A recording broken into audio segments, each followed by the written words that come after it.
A waiter in Vienna can recite your entire order back to you, word for word, right up until the moment you pay. The second the bill is settled, it's gone. He couldn't tell you what you ordered 5 minutes later if his job depended on it. That's backwards. Memory isn't supposed to work that way. In 1927, one psychologist noticed this happening with every waiter in the room. And when she figured out why, she uncovered something that is, right now, sitting inside your phone, engineered on purpose to keep you from ever feeling finished. Why does an unanswered text sit heavier in your mind than 100 answered ones? Why can you binge 11 episodes, but the one cliffhanger at the end of season 1 is the one you actually remember?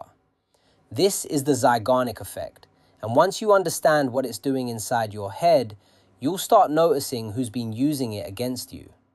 Her name was Bluma Zeigarnik, a graduate student in Berlin sitting in on a seminar run by the psychologist Kurt Lewin. The story goes that after class, Lewin's group would head to a crowded Vienna café, and Zeigarnik kept noticing the same strange thing about the waitstaff. A waiter could hold an enormous, complicated order in his head with zero effort, as long as it wasn't paid yet. The moment the check was settled, the order evaporated from his memory almost instantly. Lewin told her to go test it, so she did. Zeigarnik brought people into a lab and gave them a series of small tasks, about 20 of them.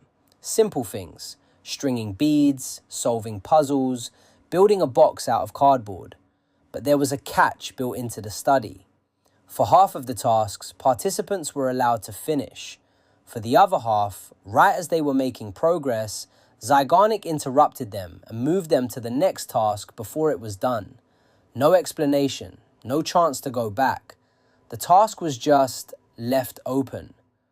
Afterward, with no warning, she asked everyone the same thing. List every task you just did.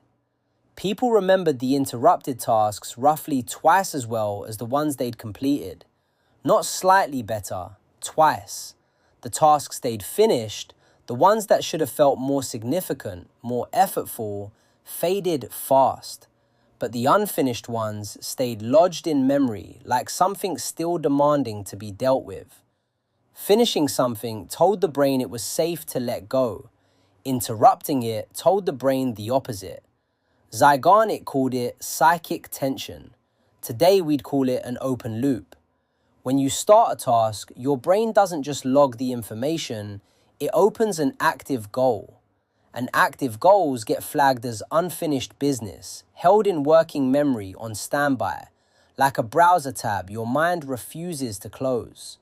Finish the task and the goal closes. The tab shuts. The mental resources holding it open get released.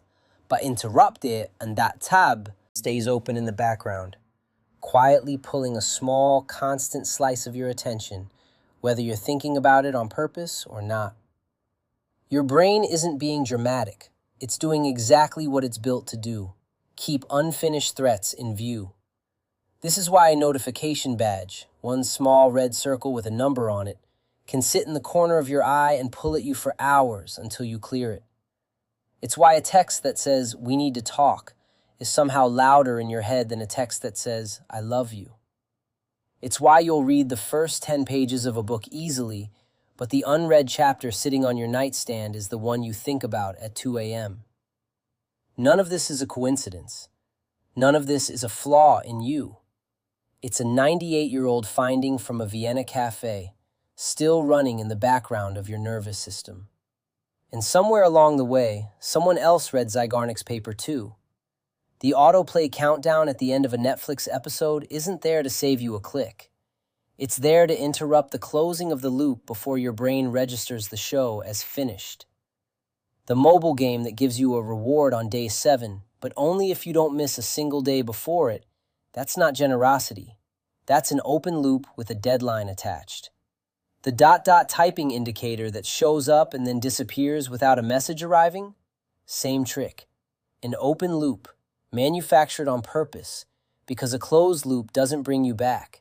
An open one does. The Zeigarnik effect wasn't dangerous when it lived in a waiter's memory. It became dangerous the moment someone realized they could build it into a product. Here's the part almost nobody talks about. In 2011, two researchers, Masicampo and Baumeister, ran a follow-up. They gave people an unfinished task and then measured how much it intruded on an unrelated activity afterward. One group was told to just sit with the unfinished task. The intrusive thoughts kept coming. The other group was given 30 seconds to simply write down a plan for finishing it later. Not do it, just plan it. That was enough. The intrusive thoughts dropped off almost completely. Your brain doesn't actually need the task finished. It just needs proof that it hasn't been forgotten. Write it down, and the open tab closes itself. The waiter in that Vienna café wasn't gifted with a strange memory. He was carrying an open loop, the same way you're carrying a dozen of them right now, disguised as unread messages and unfinished shows and conversations you keep meaning to have. You were never bad at letting go. You were never being paranoid. You were just never told there was a name for the feeling, and that other people had already learned how to profit from it. Close the loop, or at least write it down. Either way, your mind was never going to stop asking until you did.